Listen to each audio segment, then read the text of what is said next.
साथियों नमस्कार। भारत माता की जय, वंदे मातरम। आपके लिए एक नई जानकारी मैं आज लेके आया हूँ। बात पुरानी है परंतु यह नई जानकारी के रूप में है। आप सुनेंगे तो आप बोलेंगे ऐसा भी होता है क्या, जिससे आपको ये पता चलेगा कि ऐसा भी देश है जहाँ पे मात्र 15 दिनों के लिए शादियाँ होती हैं। आप कहेंगे ऐसा अभी भी आज के ज़माने में ऐसा होता है? हाँ, तो साथियों ऐसा होता है।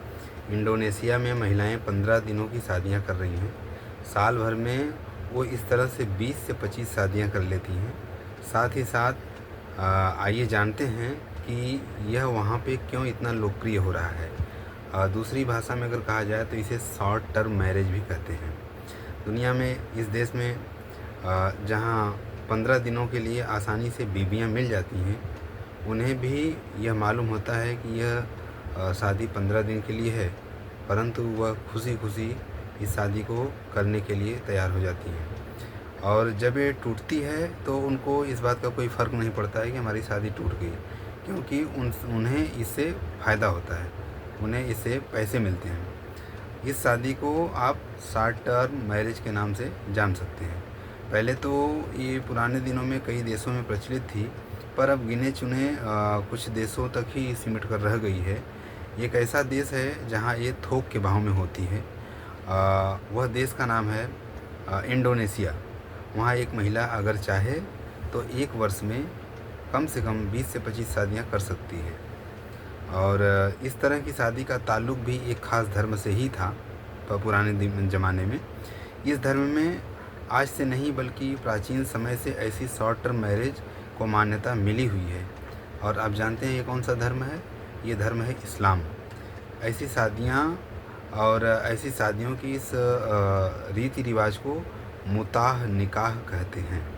मुताह निकाह एक प्राचीन इस्लामी प्रथा है जिसमें सीमित समय के लिए शादी कर दी जाती है।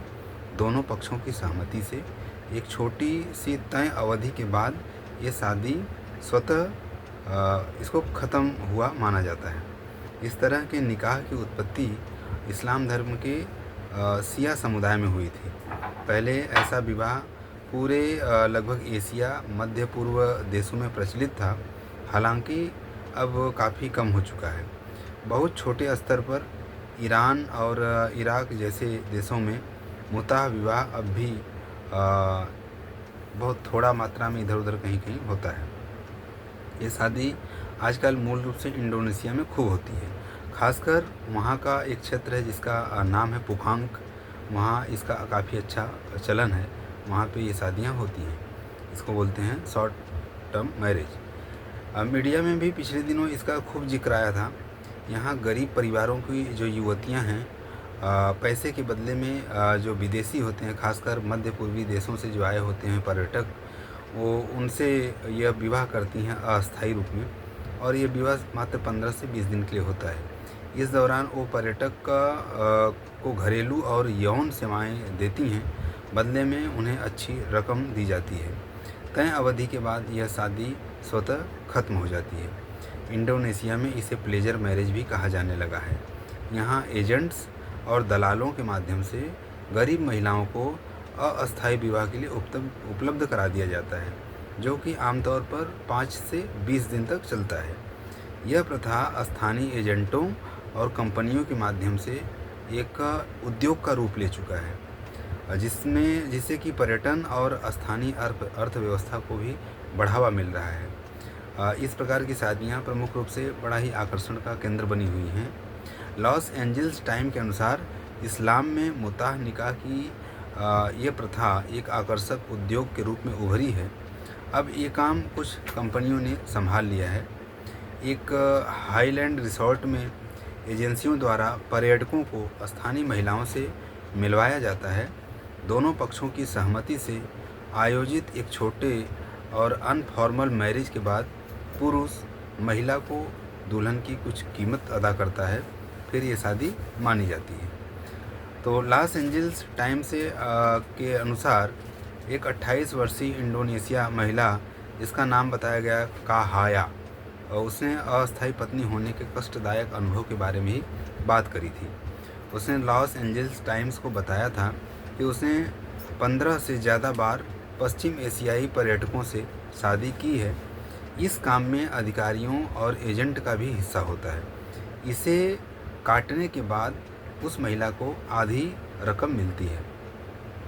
रिपोर्ट में यह दावा किया गया था कि कहाया ने 13 साल की उम्र में पहली बार इस तरह की शादी की थी। उसे उसके दादा दादी ने इसके लिए मजबूर भी किया था। बाद में जब उसका निकाह टूट गया तो उसे अपनी बेटी को खुद पालना पड़ रहा था। उसने जनरल स्टोर या जूता बनाने वाली फैक्ट्रियों में काम करने के बारे में भी सोचा था, लेकिन वहाँ वेतन बहुत कम मिलता था और लगभग हर विवाह से कितनी कमाई हो जाती है, यह एक आंकड़ा है कि अब वह हर विवाह से 300 से $500 कमा लेती। भारत के लिहाज से यह करीब 25,000 से लेकर 43,000 रुपये कमाती है प्रति महीने, जिससे उसका किराया और बीमार दादा दादी का खर्च चल जाता है। हालांकि उसके परिवार को यह नहीं मालूम है कि वो यह काम करती है। हालांकि कुछ महिलाएं इसको करने के बाद इससे निकलकर मुकम्मल गृहस्थी भी बसा लेती हैं। इसमें हाल के वर्षों में एक बिजनेस के तौर पर काफ़ी विस्तार हुआ है। बीच में एजेंट होते हैं जिनमें से कुछ एक महीने में 25 शादियाँ तय करते हैं। हालांकि इसे लेकर अब काफ़ी सवाल उठने लगे हैं, क्योंकि इससे महिलाओं का शोषण भी हो रहा है और सुरक्षा भी अक्सर खतरे में पड़ जाती है। इसमें मात्र 15 दिनों की बीवियाँ होती हैं और 15 दिन के बाद बीवी अलग और शौहर अलग रास्ते हो जाते हैं। और यहाँ 15 दिनों की बीवियाँ जो आसानी से मिलती हैं वो बड़ी संख्या में हैं। उन्हें भी मालूम होता है कि 15 दिन के बाद यह शादी ख़त्म हो जाने वाली है, तो उसका एक जो मूल्य होता है वो लेकर अलग अलग हो जाती हैं। पहले ऐसा विवाह पूरे मध्य एशिया में लगभग और मध्य पूर्व एशिया में प्रचलित था। हालांकि अब ऐसा नहीं होता है, सिर्फ इंडोनेशिया में ही ऐसा देखा जा रहा है। लॉस एंजल्स टाइम के अनुसार इस्लाम में मुताह निकाह की ये प्रथा एक आकर्षक उद्योग के रूप में उभरी है। अब ये काम कुछ कंपनियों ने संभाला है, जैसा कि एक हाईलैंड रिसोर्ट में एजेंसियों द्वारा पर्यटकों को स्थानीय महिलाओं से मिलवाया जाता है और आगे की सारी चीज़ें की जाती हैं। और आपको बताएं कि रिपोर्ट में यह जो कहाया का दावा किया गया था, जो 13 साल की उम्र से ही ऐसा कर रही थी, उसने अपना निजी ज़िंदगी चलाने के लिए उसको अच्छे से गृहस्थी को अपने दादा दादी की दवाई और अपने बच्चे के पालन के लिए ऐसा करती थी। प्राचीन अरब समाज में खासकर जब पुरुष लंबी यात्राओं पर जाते थे तो अस्थायी विवाह, ये जो मुताह है, उसका प्रचलन था, ताकि यात्रा के दौरान सीमित समय के लिए वैध संबंध बनाया जा सके। भारत में मुग़लों के शासनकाल में भी मुताह निकाह का खूब चलन था। मुग़ल हरम में असंख्य महिलाओं को इसी प्रथा के तहत रखा जाता था। तो यह उस टाइम उसका ऐसा नाम था, परंतु आजकल शॉर्ट टर्म मैरिज का नाम देते हैं और यह अधिकतर आज पुकांग नाम का जो क्षेत्र है इंडोनेशिया में, वहीं हो रहा है। तो यह एक जानकारी थी, मुझे लगा आपसे साझा करना है और मैंने साझा कर दिया। धन्यवाद।